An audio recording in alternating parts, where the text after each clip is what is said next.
ഉമ്മൻചാണ്ടിയും അലക്സാണ്ടർ ചക്രവർത്തിയും തമ്മിലുള്ള ബന്ധം എന്താണ്? കുടുംബപരമായി നോക്കിയാൽ യാതൊരു ബന്ധവുമില്ല, വിവിധ രാജ്യക്കാരുമാണ്. പക്ഷെ ബന്ധം വരുന്നത് എന്താണെന്ന് വെച്ചാൽ രണ്ടുപേരുടെയും പേര് ഒന്ന് തന്നെയാണ്. എന്ന് വെച്ചാൽ ചാണ്ടി തന്നെയാണ് അലക്സാണ്ടർ.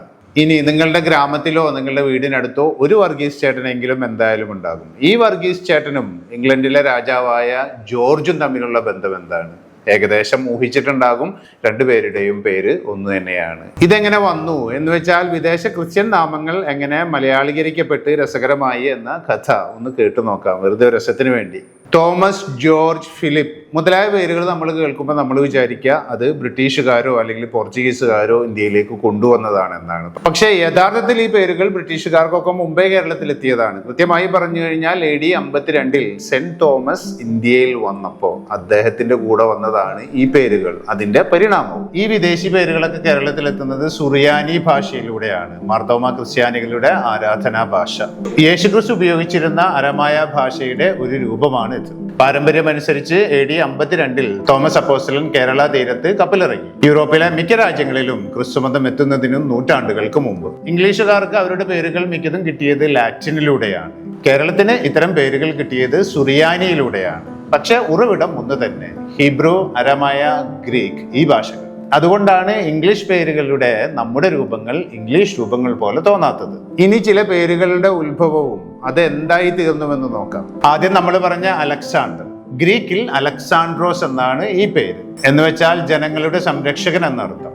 ചക്രവർത്തിയുടെ പേര് കിഴക്കോട്ട് സഞ്ചരിക്കും തോറും ഇസ്കന്ദറും ഇന്ത്യയിൽ വന്നപ്പോൾ സിക്കന്ദറും മറ്റുമായി. മധ്യ തിരുവിതാംകൂറിൽ അത് വന്നപ്പോഴാണ് ഉമ്മൻചാണ്ടിയുടെ പേരിലെ ചാണ്ടി എന്നായി മാറിയത്. എന്ന് വെച്ചാൽ അലക്സാണ്ടർ ലോപിച്ച് ചാണ്ടിയായി മാറി. അടുത്തത് തോമസ്. അരമായ ഭാഷയിൽ ചവോമ എന്ന് വെച്ചാൽ ഇരട്ട എന്ന അർത്ഥമാണുള്ളത്. കേരളത്തിൽ വന്നപ്പോൾ ഇതിന് പല മാറ്റങ്ങളുണ്ടായി. തോമ, മാമൻ, ഉമ്മൻ, തൊമ്മി, തമ്പാൻ. മധ്യ തിരുവിതാംകൂറിൽ ഉമ്മനും മാമനുമാണ് കൂടുതൽ. തൃശ്ശൂരിലും അങ്കമാലിക്കൊക്കെ നീങ്ങുമ്പോൾ അത് തോമയും തൊമ്മിയുമായി മാറും. ഗ്രീക്ക് ഭാഷയിലെ ജോർജിയോസ് ആണ് ശരിക്ക് ജോർജ്. മണ്ണിൽ പണിയെടുക്കുന്നവൻ, കർഷകൻ എന്നൊക്കെയാണ് അർത്ഥം. ഇതിന്റെ സുറിയാനി രൂപമാണ് ഗവർഗീസ് എന്ന് പറയുന്നത്. ആ ഗവർഗീസ് മലയാളത്തിലെത്തിയപ്പോൾ ജോർജ് കൂടാതെ ഗീവർഗീസ് വന്നു, വർഗീസ് വന്നു, വർക്കി വന്നു, വറീദ് വന്നു, അങ്ങനെ ഇഷ്ടം പോലെ പേരുകളായി മാറി. അടുത്തതാണ് ഫിലിപ്പ്.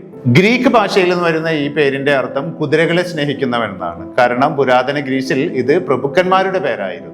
കുതിരയെ സ്വന്തമാക്കുക എന്നാൽ വലിയ സമ്പത്ത് എന്നായിരുന്നു അന്ന് അർത്ഥം. അലക്സാണ്ടർ ചക്രവർത്തിയുടെ പിതാവിന്റെ പേരും യേശുവിന്റെ 12 അപ്പോസ്തലന്മാരിൽ ഒരാളുടെ പേരും ഫിലിപ്പ് എന്നായിരുന്നു. പക്ഷെ കേരളത്തിലോട്ട് വന്നപ്പോൾ അത് പീലിപ്പോസും പീലിയും പൈലിയും അങ്ങനെയൊക്കെയായി മാറി. ഹീബ്രു ഭാഷയിലെ യോസഫ് എന്ന നാമം ഇംഗ്ലീഷിൽ ജോസഫ് ആയപ്പോൾ കേരളത്തിൽ അത് ഔസേപ്പ്, ഇട്ടൂപ്പ്, ഔദ അങ്ങനെയെല്ലാമായി മാറി. മാത്യു എന്ന പേര് ഹിബ്രു ഒറിജിനൽ മതീത്യാഹു എന്നാണ്, ദൈവത്തിന്റെ ദാനം എന്നർത്ഥം. നമ്മുടെ നാട്ടിൽ വന്നപ്പോൾ സ്വാഭാവികമായിട്ട് നിങ്ങൾക്കറിയാം മത്തായി, മാത്തൻ, മാത്തുക്കുട്ടി, മാത്തച്ഛൻ അങ്ങനെയെല്ലാമായി പേരുകൾ. ഇബ്രുവിലെ യോഹാനാനായ ജോൺ നമ്മുടെ നാട്ടിലെത്തിയപ്പോൾ ഉലഹന്നാനായി, ദെൻ ലോനനായി, നൈനാനായി, അങ്ങനെ പലതുമായി. ഹീബ്രുവിൽ അബ്രഹാം എന്നറിയപ്പെടുന്ന അബ്രഹാം എന്ന പേരിന്റെ അർത്ഥം അനേകരുടെ പിതാവ് എന്നാണ്. കേരളത്തിൽ അത് അവിര, അവിരാച്ചൻ, ഇട്ടിയവിര അങ്ങനെയെല്ലാമായി മാറി.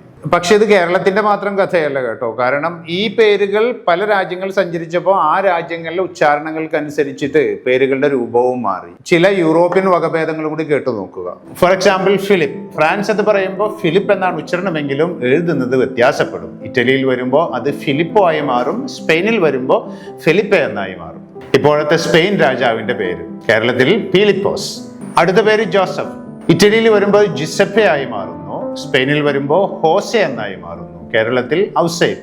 ജോർജ് ഫ്രാൻസിലും ജോർജ് ആണ്, ഇറ്റലിയിൽ വരുമ്പോൾ ജോർജിയോ ആയി മാറും, സ്പെയിനിൽ വരുമ്പോൾ ഹോർഹെ ആയി മാറും, കേരളത്തിൽ വർഗീസ്. പീറ്റർ ഫ്രാൻസിൽ പിയർ, ഇറ്റലി പിയട്രോ, സ്പാനിഷ് ഭാഷയിൽ പെദ്രോ, കേരളത്തിൽ പത്രോസ്. തോമസിന്റെ പല വകഭേദങ്ങളാണ്. Tommaso, Tomas, Oommen. മാത്യുവിന്റെ മത്തിയു, മത്തയോ, മച്ചയോ, മത്തായി. ജോണിന്റെ ജോൺ, ജോവാനി, ഹുവാൻ, യോഹന്നാൻ.